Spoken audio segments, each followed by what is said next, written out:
Good day everyone and welcome to Exile News, the weekly show that brings you all the important news and information on Path of Exile. So, you might already know KittNoodle. She's the one on YouTube making lore videos about Path of Exile, and she's been doing that for a while. And the problem with the lore in this game is that it is fragmented by design, meaning that the designer can actually insert other pieces of lore that they might want to add later, and it will all fit together because there is no streamlined story here. So what she does is kind of trying to actually streamline the story. She makes very interesting videos for the lore of the game, which are very digestible and very easy to understand. I mean, this video is really interesting. I mean, it's really long because it's an hour and 13 minutes, so that is nothing to scoff at, but it is absolutely interesting if you maybe want to know more or understand more about all the characters in the current league. Definitely check this out. And also if you would like to know more about the lore in general for the game, definitely check her channel out. She's been featured already a couple times on the official news, and that is because she's doing a really good job. And even though the game itself is just completely fine and good, having the knowledge of the lore will really help you enjoy more some things that happen in the game, some things that you see. For example, knowing that circles on the ground are a symbol of chaos taking possession of a zone. So you might notice these, a lot of bosses have these circles on the ground, and it means that the chaos has kind of got to them, right? So that is something that was, for example, discovered or implemented by GGG during Harbinger League. So the more of these little things you know, the more it will help to enjoy the game. At least that's what I think, so if you have the time, absolutely check this video out. Also, we had a little bit of an expansion timeline from GGG, so the next league is coming early December, maybe mid-December, and even though they considered a late November release, we have to remember that December expansions are always bigger than the quarter-year expansion, and that is because there are holidays to exploit. So GG is taking the extra few weeks to finish what they have planned and will launch in early December if they can, or maybe a week later.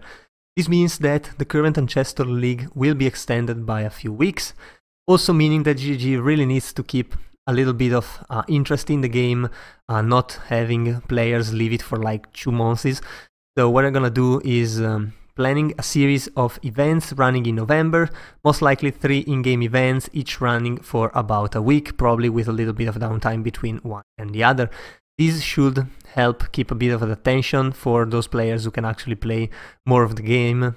They can put more hours in the game. Otherwise, if you just want to complete your own league goals, you can definitely do so.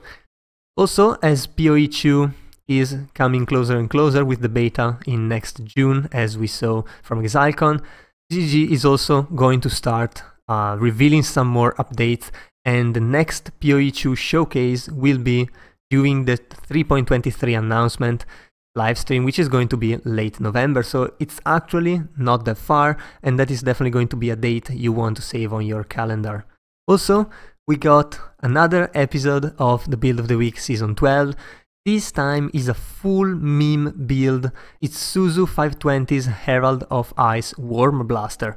And yes, you heard correctly, it's a Worm Blaster build, and it's full meme because it has absolutely 0 defenses.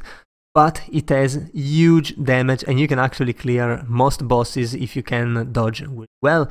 And it's a pretty interesting build. I mean, it's definitely really interesting. It uses, of course, 5 writhing jars, and it summons something like 40 worms every time it summons a little skeleton, which is absolutely crazy, and then uses Herald of Ice to actually explode everything. The way it scales damage is pretty interesting as well. It's a shame it doesn't have any defenses, otherwise it would be a pretty solid build. Still, definitely worth a look. It's about 8 minutes long. I mean, it's the usual length for these videos, absolutely recommended as always. And we're also getting another panel for the ExileCon 2023. This time is Q&A for Path of Exile 2. And, well, I mean, it's 55 about minutes long, And it's a Q&A, so it's very hit or miss. You might feel some cringe from questions being asked, or you might feel fine about it, I don't know. But it's still more information on PoE2, which I think is a good thing overall. So if you have time, if you're grinding something on the background, or I don't know, you can definitely put this with your audio only and enjoy some of the informations that they are giving out. So yeah, I guess that was all for this week, and if you enjoyed the video, leave a like and a comment down below. Also, if you want to remain updated every week, be sure to subscribe to my channel. That was all. I've been your host Giorgio, and I'll see you guys the next time.